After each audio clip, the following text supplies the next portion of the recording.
Bonjour et bienvenue au Musée des Ursulines et au Collège Marie de l'Incarnation. Ici Mondache Richard et je me trouve présentement sur place pour une raison bien particulière. Croyez-le ou non, les lutins de Noël sont laissés à eux-mêmes étant donné que leur maîtresse est partie pour quelques jours. Alors je vous souhaite une excellente chasse aux lutins et bonne émission.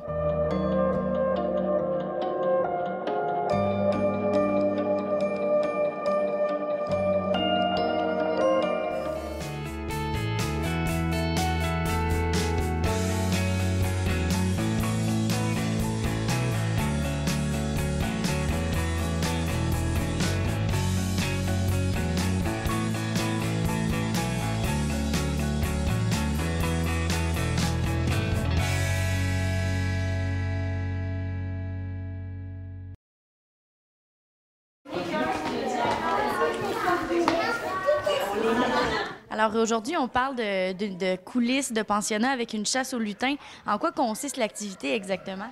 Bien, aujourd'hui, c'est la magie de Noël. Donc, les enfants viennent avec la famille et vont se promener à l'intérieur des murs du Collège Marie de l'Incarnation. Puis là, les lutins, la maîtresse des lutins est partie pour quelques jours et là, ils ont fait des tours dans le collège. Donc là, ils ont volé des objets de la collection. Et là, les enfants doivent retrouver ces objets-là, doivent aussi retrouver les lutins dans les murs, puis c'est à l'intérieur des murs. Et c'est pas toujours facile de trouver ces lutins-là. Ils se cachent. Puis dès qu'ils entendent du bruit, ils se cachent. Donc, tout doit se faire dans le calme. Puis d'où est venue l'idée là, de faire une chasse aux lutins, justement? Mais on ne savait pas que ça allait être... parce que là, c'est un peu la folie des lutins. Nous, quand on s'est dit, bon, une activité de Noël en décembre, donc là, on a dit, le lutin de Noël, ça va faire différent de... Nous autres, on disait, ça va faire différent du Père Noël, de la Fée des Étoiles et tout. Mais là, c'est la folie des lutins. Là. Les enfants ont des pièges à lutins dans leur cours. Donc, sans le savoir, on est entré dans la mode des lutins. Mais nous autres, on trouvait qu'avec aussi le collège, avec l'histoire du collège, les lutins, ça fonctionnait bien. Donc, c'est là qu'est venue l'idée. Là, durant le parcours, les enfants sont appelés à chercher les lutins, mais on parle de combien de lutins qui sont cachés, justement? Là, il y a 5 lutins de cachés. Donc, quand ils font la première partie du parcours, là, ils vont rencontrer des comédiens qui incarnent une enseignante, le directeur de l'école, le concierge. Et là, ces personnages-là, ces comédiens-là leur expliquent que les lutins ont une poudre magique et que les objets de la collection disparaissent. Donc là, à l'aller, ils doivent trouver quels objets sont disparus puis où ils sont. Et c'est là qu'au retour, il faut qu'ils trouvent les lutins qui ont fait ces coups pendables-là. Donc, là, ils ont 5 lutins à découvrir, dont celui qui a tout caché les objets. Donc là, les lutins ont volé des objets de la collection du Musée des Ursulines. Puis justement, là, de quelle façon vous avez fait en sorte là, de vraiment inclure la partie là, 100% culturelle? Est-ce que vous en parlez un petit peu? Bien, les coulisses du pensionnat, on le fait depuis 2 ans et on voulait, bon, on se le dit, c'est une expérience, c'est de voir le musée autrement. Donc, un musée, c'est une collection. Ce sont des objets. Puis là, nous autres, on se disait comment on peut les montrer autrement qu'à l'intérieur d'une exposition. Et c'est là qu'il nous est venu l'idée. Puis on est chanceux, on est collé sur le Collège Marie de l'Incarnation, donc c'est même plus des voisins, on n'a même pas à sortir dehors qu'on est dans le collège. Donc là, nous, on a un grand terrain de jeu qui est le Collège Marie de l'Incarnation, donc ça, c'est un gros plus.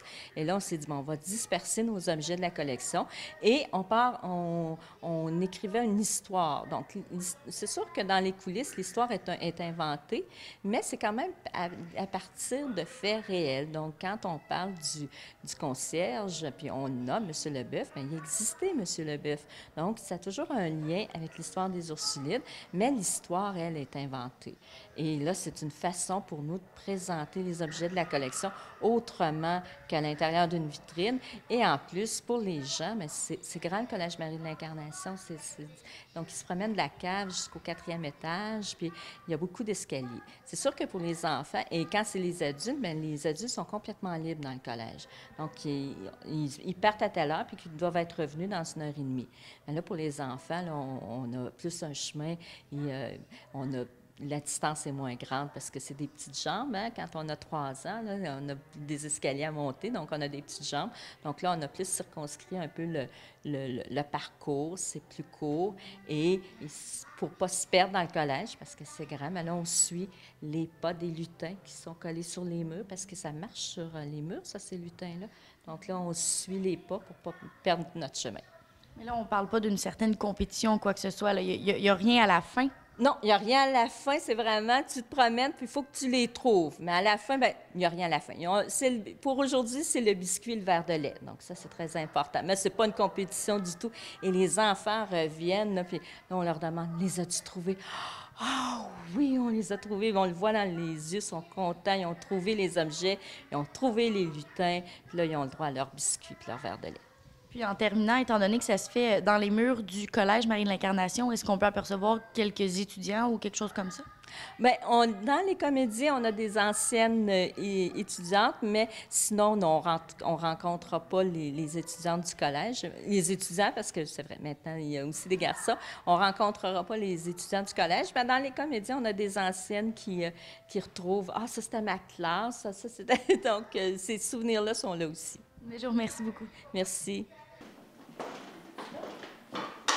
Je crois que se trouvent tous les objets que vous avez pris en note, que vous avez décidé. Pour débuter le parcours, quoi de mieux que de rencontrer le personnel du collège qui a peut-être une petite idée d'où les lutins se cachent.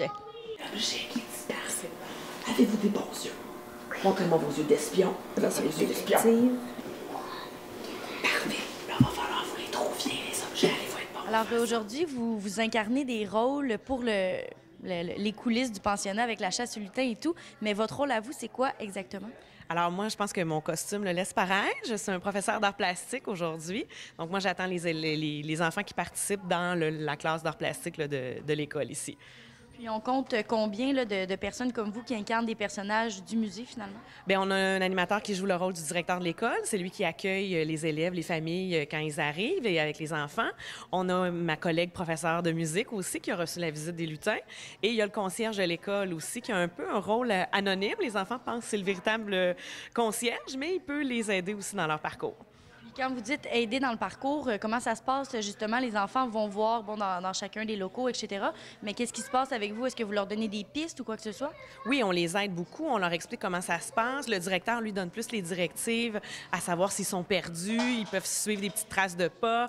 Aussi les signaux qui peuvent leur révéler qu'il y a des lutins aussi autour. Donc, il va y avoir des petites traces de pas jaunes. Ça, c'est très différent.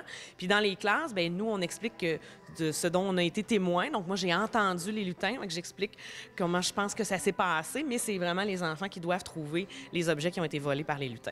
Donc là, ça fait 2 jours que l'activité a commencé. Jusqu'à date, la réception là, avec les enfants, ça se fait comment? C'est magique. Puis là, même les parents, je pense qu'ils sont dans la magie de Noël. On a des parents, des fois, qui embarquent même plus que les enfants, mais les enfants, ils aiment beaucoup ça. On a aussi une trame sonore qui joue dans les coulisses. Alors, des fois, ils entendent des petits grelots, des petits rires de lutins. Là, les enfants viennent tout exciter. Ils ont vraiment les yeux brillants. C'est très, très amusant. Mais là, est-ce que c'est possible d'en voir un, par exemple, dans la classe d'art plastique? Dans la classe d'art plastique, il n'y en a pas parce qu'il n'y a pas de petites traces de pas jaunes, mais il y a tout un secteur là, de l'école ici où il y a plein de lutins. En fait, il y en aurait 4. Et les enfants, depuis 2 jours, sont très bons parce qu'ils les ont tous trouvés. Puis moi, j'ai entendu parler d'une petite poudre magique aussi. Qu'est-ce que c'est, ça?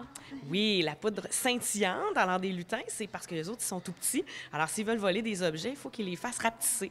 Alors, en saupoudrant de la poudre sur les objets, ça les fait rapetisser et là, ils peuvent les glisser dans leur poche puis se sauver avec les objets.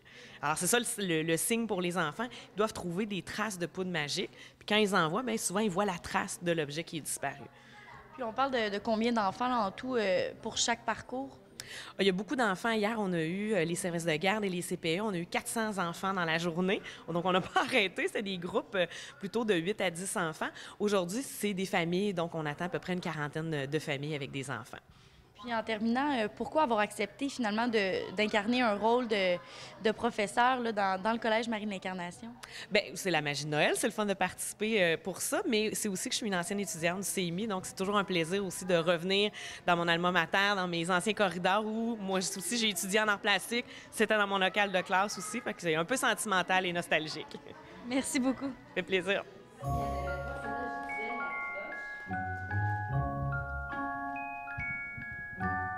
après avoir remis un peu d'ordre au musée et à l'école, quoi de mieux que de se récompenser avec la collation préférée du temps des fêtes, un bon biscuit et un bon verre de lait.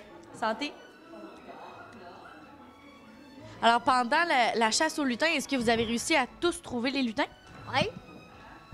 Oui. Puis, en tout, combien vous en avez trouvé? 5.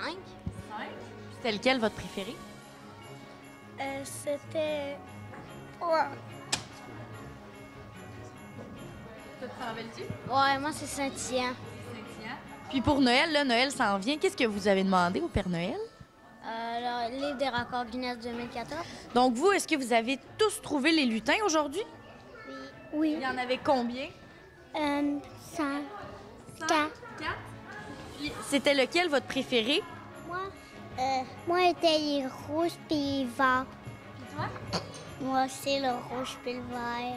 Puis là, Noël s'en vient bientôt. Qu'est-ce que vous avez demandé au Père Noël? Moi, là, j'avais demandé on Tortue Ninja avec des récipes, on Tyrannosaurus.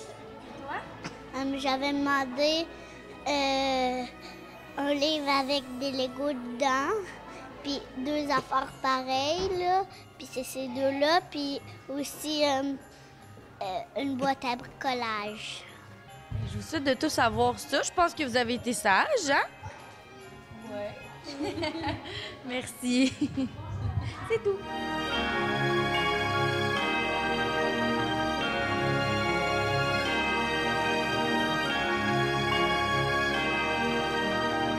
Enfin, ce fut un plaisir de partager avec vous cette atmosphère féerique du temps des fêtes au Collège Marie de l'Incarnation. C'était Maude Richard qui vous rappelle de surveiller vos objets puisqu'un groupe de lutins s'apprête peut-être à vous voler un petit quelque chose. Au nom de toute l'équipe, on vous souhaite de joyeuses fêtes.